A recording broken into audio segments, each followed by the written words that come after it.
Welcome back to MiiBooth. Irfan here. Redmi announced their latest Note model called the Note 9S last month and it was released in early April. I've got one today with me and I'll be checking out how much of an improvement it is from its earlier models and how it compares to similar price range phones. It goes for $219, the 4GB RAM version, and if you're in Dubai then it's 849 dirhams, and I'll be dropping a link in the description box below for you to check it out later. I've got the 4GB RAM, 64GB memory version. It is also available in 6GB RAM and 128GB memory. Inside the box, we have sort of a semi-clear silicone case, the warranty card, a user guide, and a SIM tray pin.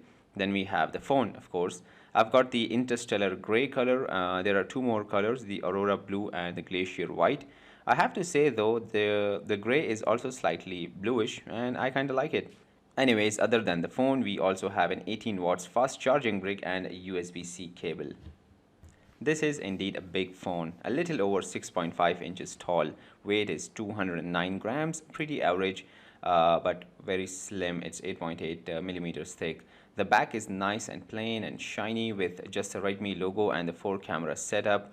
Seems like Redmi has also ditched the straight in-line cameras with their new square setup. The primary camera is 48 megapixels. I'll come to them in a moment in detail. Ports wise, it's the usual story with the speaker, USB-C port, a microphone and 3.5mm audio jack on the bottom.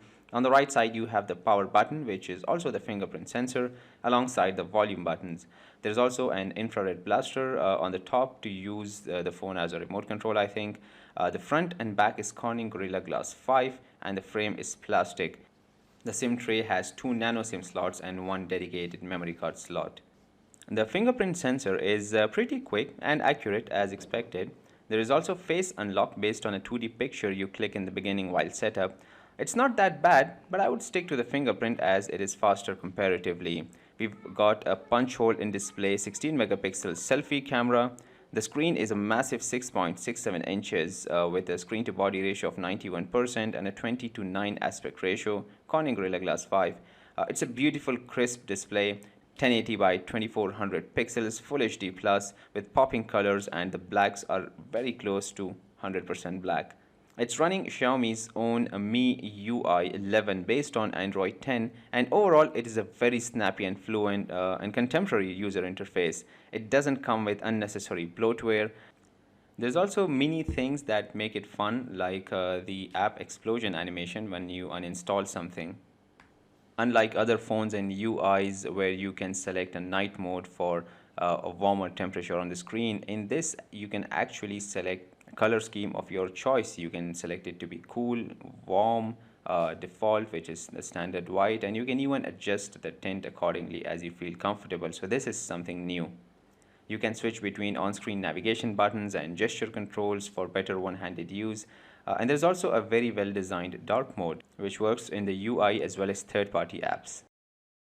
Now the cameras look beastly from outside, but I'm curious to find out how they perform.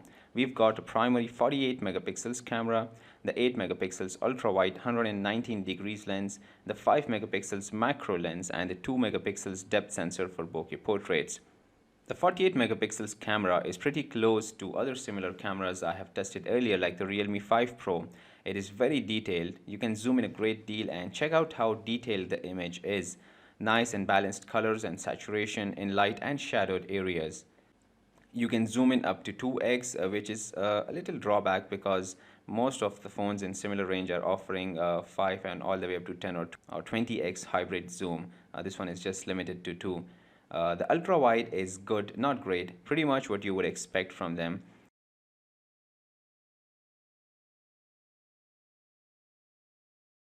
You've got the night mode. Yes, it does brighten the scene and gets decent shots in low light. Some of them turn out to be really good, but honestly, I've seen better in same price range phones. I noticed that sometimes when it is a little too dark for the camera, the images have been smoothened a little too much, and in some areas, even the colors have been compromised. So, not super impressed with the night mode. Bokeh portraits have become such an essential part of smartphone photography that brands are really pushing and making sure they give you the hardware which gives you the best results. And Redmi is not behind in that race either. Both the front and back cameras can produce some good looking portraits. Very detailed, very refined. You can see the blur is not mixing with the borderline of the subject, so very nicely done. Videos can be captured at 720p, 1080p and 4K. 4K is only possible at 30 frames per second. And with the 1080p and 720p, you can play around at 30, 60 and 120 FPS.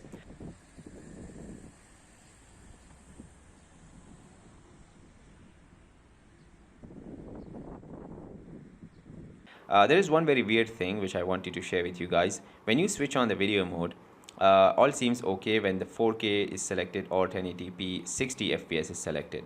But when you switch to 1080p at 30 FPS or 720p, suddenly the video sort of tilts a little even though the phone is on a perfectly horizontal surface. It comes back to normal when I switch back to 1080p at 60 or 4K, but I don't know what's happening. I can't seem to figure out why it's happening or if it was meant to be like this, but I just wanted to put it out there. Probably it's something to do with the new camera's layout, I think. Slow motion recording is also possible at 120, 240 and 960 frames per second. The 120 and 240 can be recorded continuously, but the 960 frames per second requires precise timing as it only records for like a tenth of a second and requires very good lighting to get a decent shot.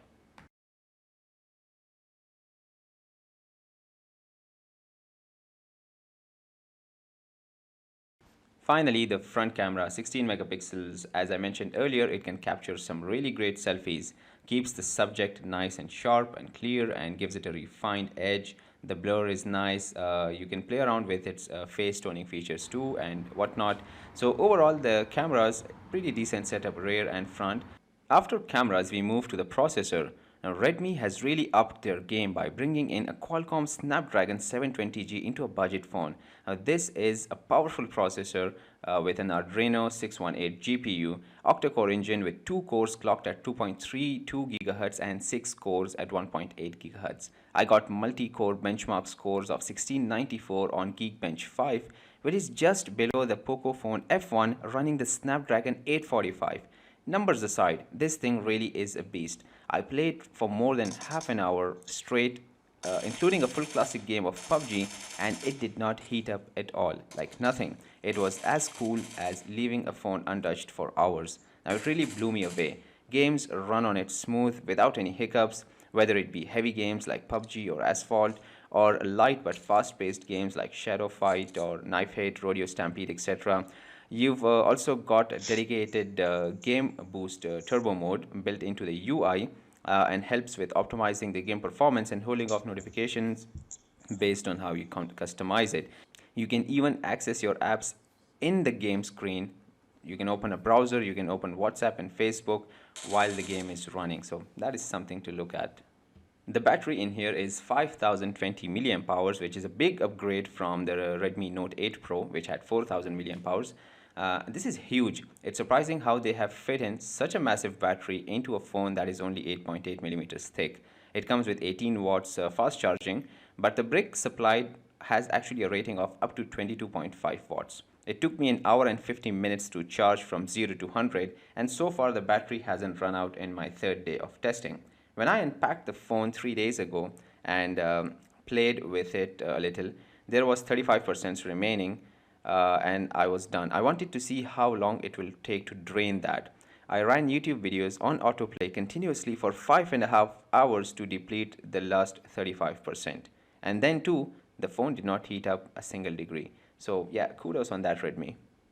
The Redmi Note 9S uses a single speaker setup, and honestly it is not that loud. I mean, it's loud but not as loud as they showed it in their launch. If you were to try and watch something in a busy public place, you'd certainly need a pair of headphones.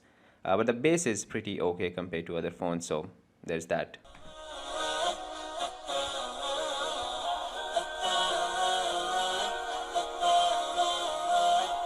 That is pretty much it. It is a beautiful phone, certainly an upgrade in a lot of aspects from its predecessor and definitely ahead of many of its competitors in similar price range.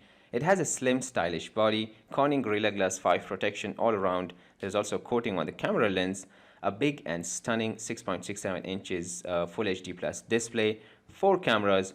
The only 2 things I think could have done better was the night mode camera and the speaker. But I think it certainly makes up for it with its mighty processor and battery. When it comes to price to performance, it is one of the most sought after contenders out there. I'll leave a link in the description box below in case you want to check it out.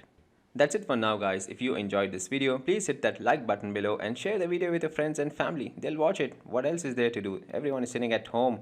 While you're there, don't forget to subscribe to my booth for more gadget reviews, DIYs, and life hacks. You can watch my other videos by clicking on the thumbnails or check out my YouTube channel for more. And as always, thanks for watching. Stay safe.